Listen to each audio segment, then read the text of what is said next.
contrived or real value-laden situations. So presenting students with real-life scenarios or hypothetical situations that highlight ethical dilemmas. Students analyze the situation, identify values, and consider consequences. So dinhiyang nga strategies ginatagaan ng mga students o real-life situations. Like kanang mga situations good nga ginabutang sila dinha ang lugar or ginapa-imagine sa ilang teacher nga if ikaw naakaan ang lugar unsa imo ay naakaan nga situation unsa imo ang himuon. So mga ginana gud ang iyang thought. So maka-identify sila sa ilang values, ma-realize nila ang mga values na need ana nga situation and ma-consider nila or makahuna-huna sila or makita nila kung unsa ang consequences sa mga actions or decisions na ilang ginatake while na sila ana nga situation. So, scenario. So, here is an example now. A student finds a lost wallet containing a significant amount of money. The student is torn between keeping the money or trying to return it to the owner. So, kaya siya, di ba, is muna ang common nga example nga ginhatag sa ato teacher sa una, elementary pa lang pag ginatutuan ng ESP. So, kani siya, muna siya o honesty versus kaning self-interest. Kay murag na siya din na sa ethical dilemma nga kanang iyahang ginabana ba kung unsa iyang himuon kung kanang i-keep ba niya ang kwarta or iyaha bang ibalik sa tag-iya murag ganana gud. So naa din ha na involved kanang ethics or kanang morality bantog kani siya nga strategy is gina-highlight niya nga ang bata is actually sa ethical dilemma. So if ikaw na kasi nga nga position, di ba, ako mo lugit nimo kay kung kanang gipit na gid kayo kay mo jud kuha ng kwarta tapos kung kanang buutan char, right mo gina-value gyud kanang important sa honesty, sa integrity, kanina na of course imo jud ibalik ang kwarta kay need maghapon na sa kaniya.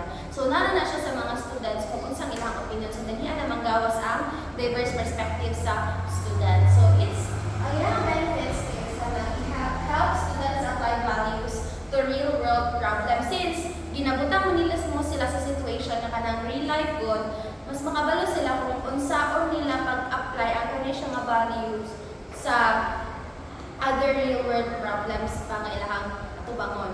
Next is encourages critical thinking and ethical reasoning. So of course dinhi ang maka-enhance sa ilahang critical thinking and involve sa dinhi ang ilahang ethics or morality so mas ma-develop ang ilahang ethical reasoning and it promotes discussion and debate. Kaya di ba na may two sides and kanang kailangan mga perspective so ang isa mo kampitili, ang isa mo kampitili so maka-promote siya discussion or debate. Next is we have the introspection and self-analysis. So kani siya is dili siya mawala when we teach values sa students kay importante man jud di ba ang kanang reflection, ang kanang meditation, mga ingana gud sa pag-realize sa students sa values. So gina-encourage ang students to delve in their own thoughts, feelings, and beliefs. So dinhi ang mga examples sa dinhi kay kanang teacher gud kay pahimon niyang journal ang mga students, mga reflection exercises and guided meditation para maka-analyze sila sa ilahang mga kaugalingon and ang mga values nga need pa nila nga ma-internalize or makuha.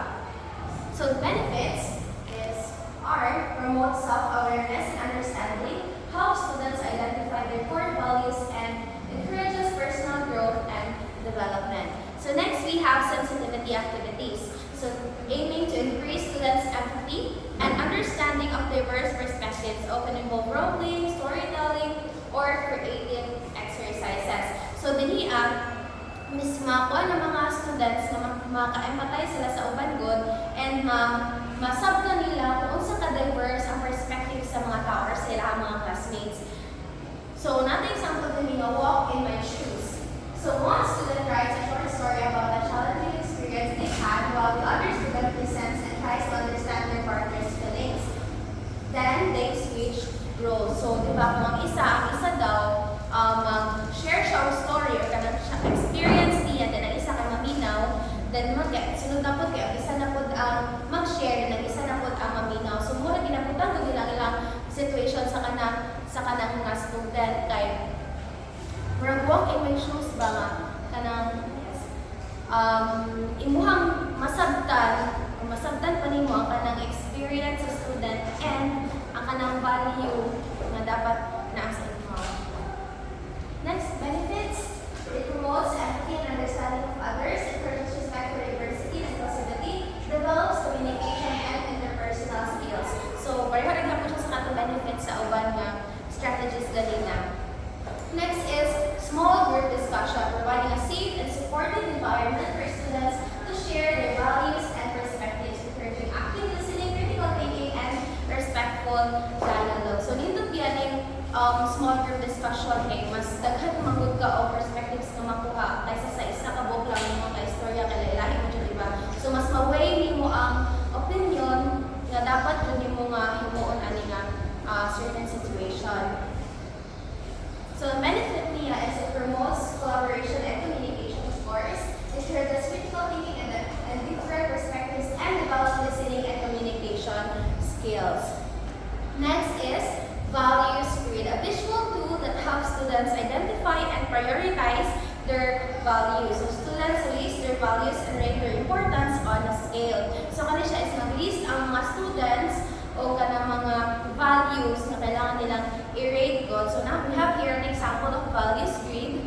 So kani siya values na natin kay respect, creativity, punctuality, and kindness. So natin niya ang rating na 1, 2, 3, 4, and 5. So if para sa inyo respect is kanang importante jud kaayo siya, then imo ang i-check ang number 5. If dili kaayo siya importante, then 4, then 3 kung siguro 2 kay dili kaayo, then 1 is dili yun. So mo na siya ang ilahan ang ginapa-check sa mga teachers para ma-weigh nila kung unsa pa ang kailangan i-develop sa students nga values kay makita man natin nga ma-assess na sa teachers and makita po sa students kung unsa ang mga values nga ilaha pa mas ma-improve. Next is benefits niya. It helps students clarify their values and their relative importance, provides a framework for decision making, and encourages reflection and self-assessment. So, dili na siya mawala pag mag-teach ka of values. Next is ranking, asking students to prioritize a list of values from most important to least important. How students clarify their values and understand their relative importance. So, kanina, kung ilaha lang rate 1 to 5, kani siya, isimuha na siya i-rank. Pero ipasunod na nimo tong list. Ipasunod na nimo tong list sa inyong mga values. Kung sa sila, gikan sa pinaka-importante, hantod sa kanang dili or less na important pa sa inyo ha. Okay, so, nindot kaayo rin siya para makita sa teachers gani kung saan nila pag-improve sa students. Benefits, it promotes critical thinking and analysis, helps students identify their priorities and potential value conflicts, and encourages reflection and self-assessment. So, same way happens sa mga strategies gawin natin ng benefits.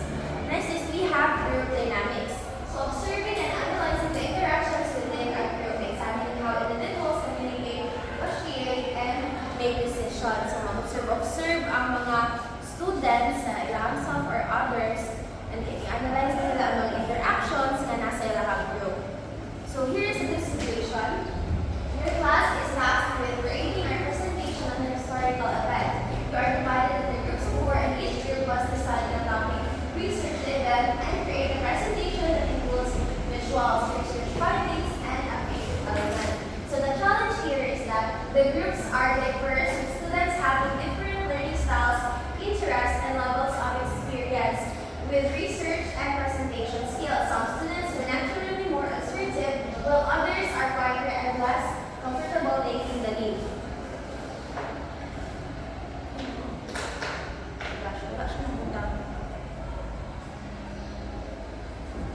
So, dili kani siya nga situation kay since na may diverse nga kanang students sa grupo, kanang ang student good is ma-observe, ilahang i-observe kung unsa kaya ang kanang mga strategy sa uban o unsa ang value sa uban nga ngano kaya kani sila nga grupo no kay ani ilahang kuan ilahang kanang way sa research ngani ilahang paghimo sa ilahang assigned task mga ginana ko din mo ha kun i-reflect or mo i-analyze ngano kaya ginani ang grupo ani.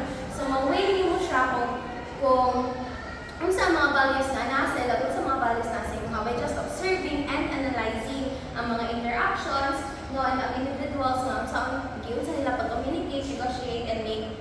solutions.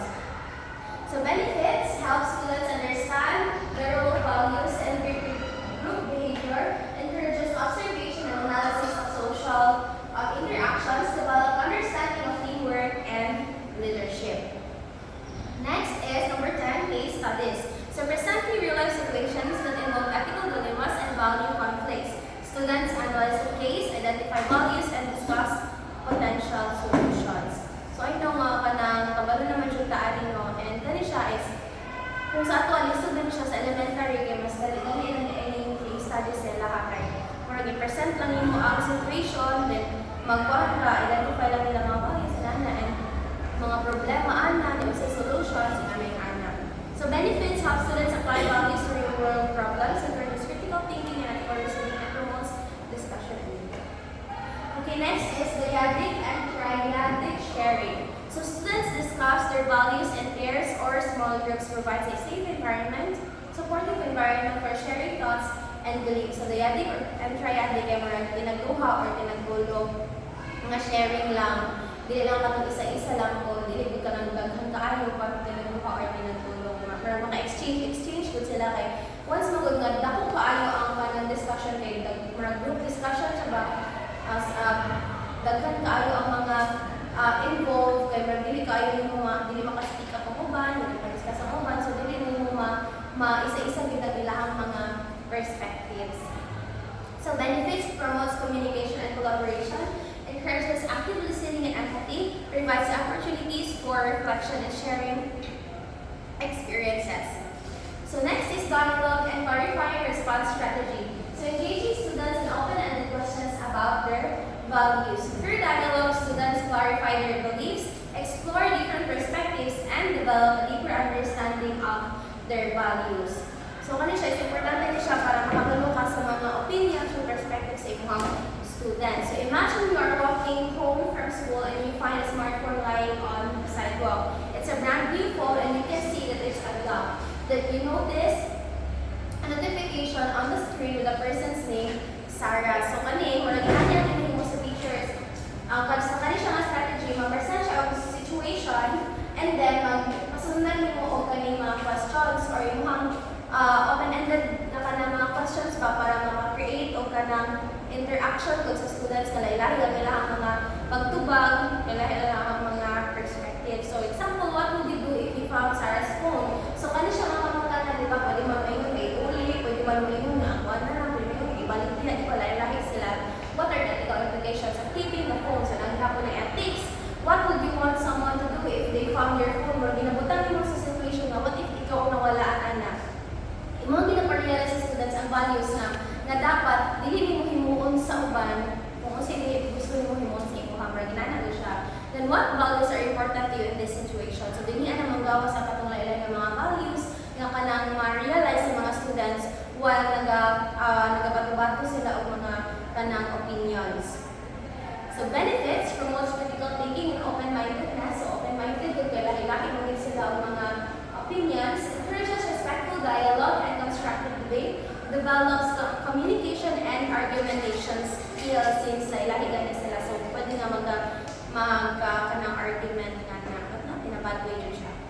So that would be all the strategies of, okay, so mga na siya ang kanilang mga value clarification strategies in teaching. So thank you so much and I will give the floor now to